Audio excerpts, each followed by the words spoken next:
Praise the lord. దేవుని నామాన్ని మహిమ కలుగును గాక. మరొకసారి కలుసుకునే భాగ్యాన్ని దేవుడు మనకు అందించినందుకు దేవుడికే వందనాలు చెల్లిస్తూ వాక్య భాగానికి వెళ్దాం. ఈ దినమందు మనం ప్రసంగి గ్రంథం 3వ అధ్యాయం 1వ వచనం మనం చదివినట్లయితే, ప్రతి దానికి సమయం కలదు అని ఒక మాట కనిపిస్తుంది. ఆ విషయాన్ని మనం నూతన నిబంధనలో ఎక్కడ చూస్తామంటే, యేసు ప్రభువుల వారు కానా అనే ఒక ఊరిలో పెండ్లి విందుకు వెళ్తారు. వెళ్ళినప్పుడు అక్కడ ఏమవుతుందంటే ద్రాక్ష రసం అయిపోతుంది.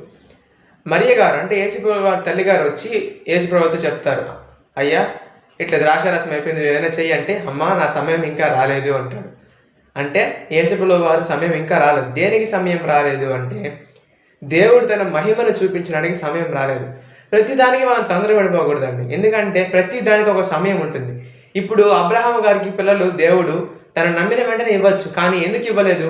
25 సంవత్సరాల తర్వాత తనకు కుమారుని అనుగ్రహించాడు. అదే అనుకుంటే యోసేపును దేవుడు చెరసాలకు పోకుండా ఆపి అక్కడి నుంచి కూడా గొప్పగా చేయొచ్చు. కానీ ఎందుకు దేవుడు అతని చెరసాలకు పంపించేంత వరకు వేచి చూశాడు? అతను తప్పు చేయనప్పటికీ కూడా అతన్ని ఎందుకు చెరసాలకు పంపించాడు అంటే ఇదే. ప్రతి దానికి ఒక సమయం ఉంటుంది.